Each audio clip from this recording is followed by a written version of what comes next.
Hallelujah, praise the lord. मसीह में आप सबकी सलामती हो। तो आज हम सीखेंगे खुदावंद यीशु मसीह के 12 शागिर्दों के नाम, और ये भी सीखेंगे कि खुदावंद यीशु मसीह ने उन्हें क्या काम सौंपे थे और उनका मिशन क्या था, और खुदावंद यीशु मसीह ने उन्हें क्या क्या इख्तियारात दिए थे। तो आइए मेरे साथ खुदावंद के पाकलाम में से मुकद्दस मरकज़ की मार्फत लिखी गई अंजील, उसका 3 बाब और उसकी 13 आयत से पढ़ेंगे। फिर वो पहाड़ पर चढ़ गया और जिनको वो आप चाहता था उनको पास बुलाया और वो उसके पास चले आए।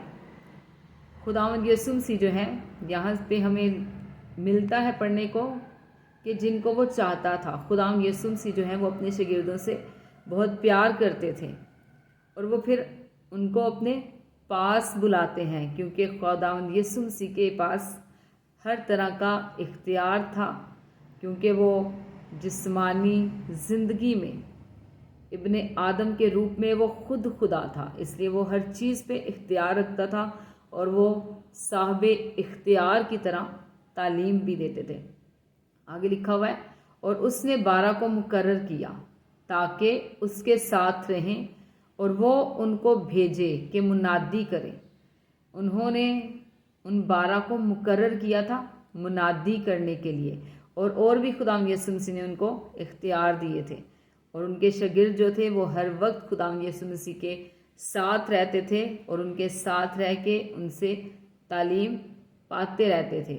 इसके बारे में भी हम आगे सीखेंगे। तो यहाँ पे हम पहले उनके नाम सीखेंगे कि उनके नाम क्या हैं।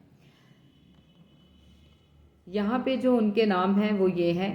पहला नाम है शमाउन, जिसका नाम पतरस रखा, यानी कि हम उसे शमाउन पतरस भी कहते हैं।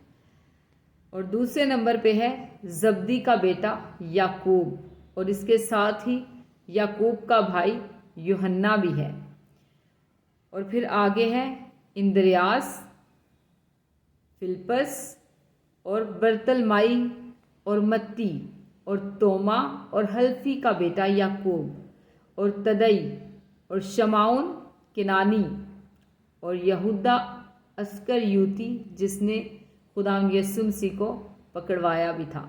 तो अब हम खुदावंद यीशु मसीह के शागिर्दों के बारे में देखेंगे कि खुदावंद यीशु मसीह ने उन्हें कौन कौन से इख्तियारात दिए थे, कि उन्हें कौन कौन सी खिदमतें करनी हैं, कौन कौन से काम करने हैं। तो अगर हम खुदावंद के पाकलाम में से मुकद्दस मत्ती की मार्फत लिखी गई अंजील, उसका 10 बाब और उसकी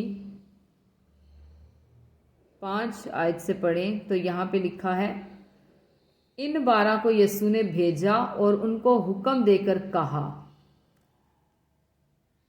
गैर कौमों की तरफ ना जाना और सामरियों के किसी शहर में दाखिल ना होना, बल्कि इस्राएल के घराने की खोई हुई भेड़ों के पास जाना, और चलते चलते ये मुनादी करना कि आसमान की बादशाही नज़दीक आ गई है।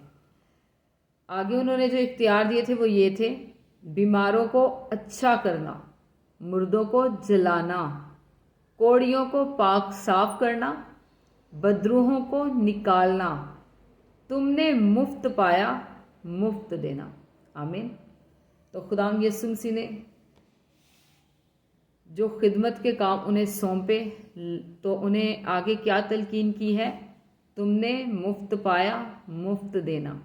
तो उन्होंने मुफ्त में क्या पाया था? मुफ्त में उन्होंने पाया था खुदावंद यीशु मसीह की टीचिंग को, उस तालीम को जो खुदावंद यीशु मसीह अपने शागिर्दों को देते थे, और उनके साथ ज़मीनी ज़िंदगी में रहते हुए खुदावंद यीशु मसीह ने उन्हें हर एक चीज़ सिखाई थी कि दूसरों के साथ किस तरह से रहना है,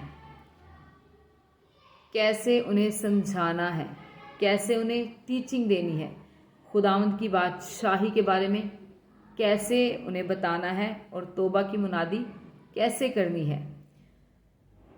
तो यहाँ पे हमें सीखने को मिलता है कि खुदावंद यीशु मसीह ने अपने इन 12 शागिर्दों को चुना और इनको कुछ काम सौंपे, कुछ ड्यूटीज़ दी, کہ تمہیں یہ کام کرنے ہیں، بیماروں کو اچھا کرنا ہے، مردوں کو جلانا ہے، کوڑیوں کو پاک صاف کرنا ہے، وہ بیماروں پہ بھی ہاتھ رکھیں گے تو وہ کیا ہوں گے، وہ شفا پائیں گے۔ اور یہ کام جو ہے یہ ان 12 تک ہی محدود نہیں ہوتا، جب خدا یسوع مسیح آسمان پر اٹھا لیے جاتے ہیں تو ان کی خدمت کا کام جو ہے وہ بہت زیادہ بڑھ جاتا ہے، اور بہت سارے لوگ جو ہیں وہ شاگردیت میں آ جاتے ہیں، خدا یسوع مسیح کو ایکسیپٹ کرتے ہیں، اور پھر یہی 12 شاگرد آگے اور بھی 7 لوگوں کو چنتے ہیں جو خدمت کے کام کو کریں۔ تو اگر آپ اس کے بارے میں بھی سیکھنا چاہتے ہیں تو اس کا ذکر آپ کو اعمال کی کتاب اور اس کے 6 باب میں مل جائے گا، وہ آپ پورا چیپٹر ریڈ کر سکتے ہیں، وہاں پہ آپ کو ان 7 لوگوں کے بھی نام مل جائیں گے، کیونکہ ان شاگردوں کا کام جو تھا، انہوں نے کہا کہ ہم تو دعا میں مشغول رہیں گے اور کلام کی خدمت میں مشغول رہیں گے، اس لیے 7 اور لوگوں کو انہوں نے چنا تھا، اور ان میں سے ایک استفنس بھی تھا۔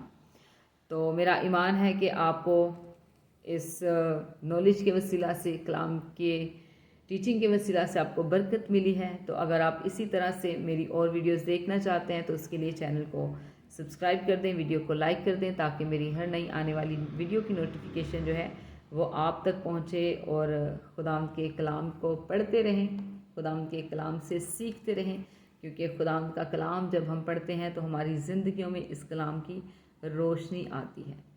خدا نور ہے، اور نور جو ہے وہ چاہتا ہے کہ اس کے لوگ جو ہیں، اس کے جو فرزند ہیں وہ بھی نور میں چلیں۔ تو اس لیے ہمیں نور کے پیچھے پیچھے چلنا ہے، اس کی پیروی کرنی ہے اور اسے فالو کرنا ہے، تاکہ اس کا نور ہماری زندگیوں میں چمکے اور ہماری زندگیوں کو بھی روشن کرے۔ آمین۔ تو جب اس کا نور جو ہے وہ ساؤل کی زندگی میں چمکا تو اس نے ساؤل کو پالوس بنا دیا، اور اس پالوس نے پھر اس کی خدمت کے کام کو اس طرح دلیری کے ساتھ کیا کہ اس نے کہا کہ میں یسوع کی موت کو اپنے اوپر لیے پھرتا ہوں، اپنے ساتھ لیے پھرتا ہوں۔ وہ یسوع کی قربانی کو نہیں بھولا، اور وہ کہتا ہے کہ میری مانند بنو جیسے میں یسوع کی مانند ہوں۔ آمین۔ تو اگر آپ بھی یسوع کی مانند بننا چاہتے ہیں تو اس کے لیے آپ کو خدا کا کلام پڑھنا ہے اور خداوند کے حکموں کی پیروی کرنی ہے۔ God bless you, praise the lord, hallelujah, آمین۔